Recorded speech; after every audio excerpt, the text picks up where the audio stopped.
I got those two tracks.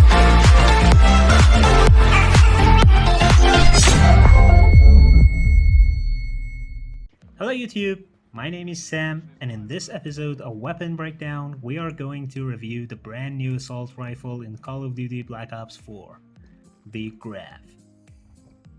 First of all, let's talk about this weapon's background.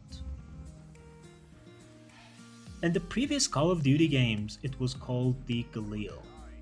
It was introduced in the original Black Ops, or you might call it Black Ops 1. Then it was brought back to Black Ops 2, but only in the zombies section. And then Galil was one of many DLC weapons obtainable from supply drops in Call of Duty Black Ops 3. And here we are with this weapon in Call of Duty Black Ops 4, but this time it is not called Galil, but Grav. Well, technically this weapon was in Black Ops 4 since a long time ago, but it was only available in Blackout. But now, after we have completed the community challenge, it is also available in Multiplayer.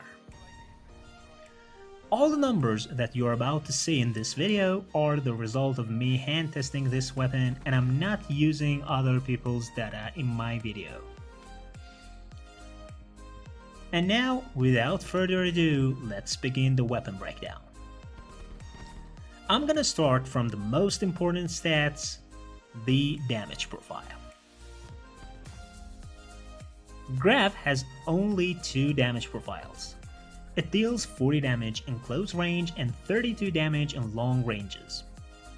The 40 damage range is about 18.5 meters, and after that point it will deal 32 damage to the enemy player. It means a Grav is a 4 to 5 shots to kill weapon in core games and always a 1 shot to kill in hardcore game modes unless your enemy is wearing body armor or their health is boosted by crash. The headshot multiplier for this weapon is 1.1, and this weapon doesn't have any high caliber attachments, so the damage will be 44 to 35. So it will still be a 4 to 5 shots to kill even if you land all your bullets on your enemy's head. What if your enemy is using body armor? Let's assume that you are not using FMJ. If your enemy is within your 18.5 meter radius and wearing a body armor, your first bullet will deal 20 damage and the second one will destroy the armor and deal 21 damage. So you're going to need 5 shots to kill the enemy. And if you're using FMJ, you'll be able to completely destroy the enemy's body armor with your first shot and it will deal 40 damage. It means using FMJ will completely neglect enemy's body armor, like they're not even using it. If your enemy is beyond your 18.5 meter radius and wearing a body armor, your first 2 bullets will deal 16 damage and the third one will destroy the armor and deal 25 damage. So you're going to need 6 shots to kill the enemy. And if you are using FMJ again, it will completely neglect enemy's body armor, like they're not even using it, and you'll be able to kill them with 5 shots. By using long barrel, you'll get 2 times the range on this weapon, meaning your 40 damage range is going to be about 37 meters.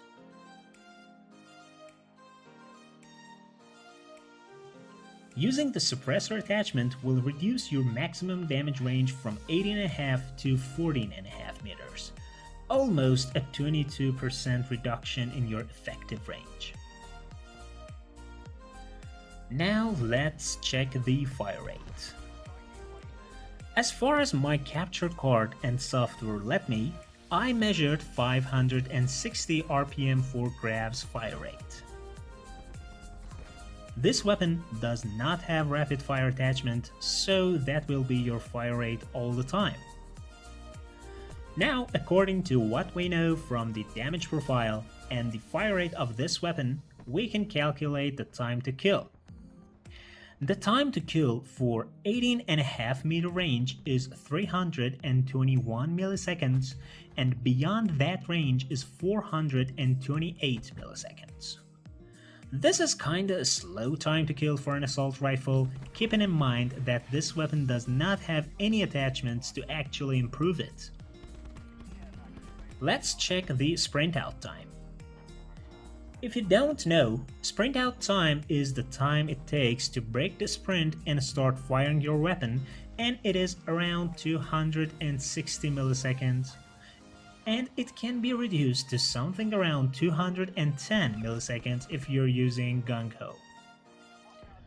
If you didn't know, you can cut the sprint out time almost to zero if you use the gung-ho perk and aim down the sight and fire your weapon at the same time.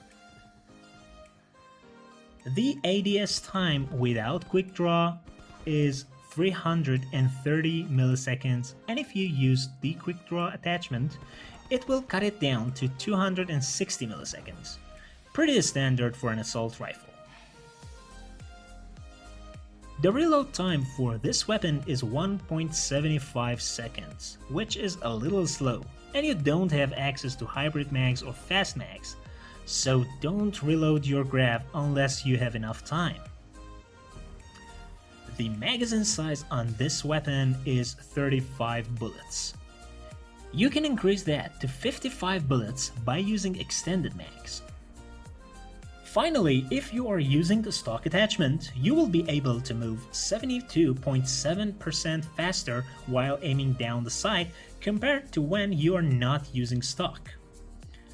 So, stock attachment is going to give you a huge advantage if you are strafing in your gunfights. What about recoil? This weapon has grip 1 and grip 2 attachments available. I'm using a recon optic so you can get a better feel of Grav's recoil. First, let's check the recoil without any grip attachments. This is me shooting without grip. As you can see, this weapon kicks to the up and the right side. The recoil is not huge, but it will make it a little bit hard to stay on the target in longer ranges. Of course, controlling this recoil pattern isn't that hard.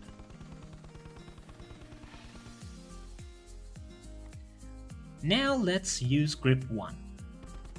As you can see, the recoil pattern stays the same, but with less bullet spread.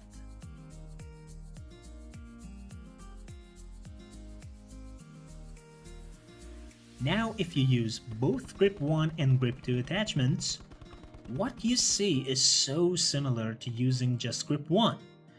But of course the bullet spread is a bit tighter. The real strength of grip 2 attachment is in reducing the flinch. So if you get shot in a gunfight and you are using grip 1 and 2, you will have less flinch, which means your aim will kick less. My suggested class setup is reflex for your optics, FMJ, stock, and long barrel. As for perks, go with Scavenger, Gung-Ho, and Dead Silence. Also, take that stim shot so you can heal yourself in the shortest time possible. Alright guys, that is all for this episode of Weapon Breakdown. I hope you enjoyed this video and learned something new, and if you did, please don't forget to hit that like button and subscribe to the channel, and also click on that little bell icon so you get notified whenever a new video is uploaded. I wish you all having a great time, and I'll see you guys in the next video.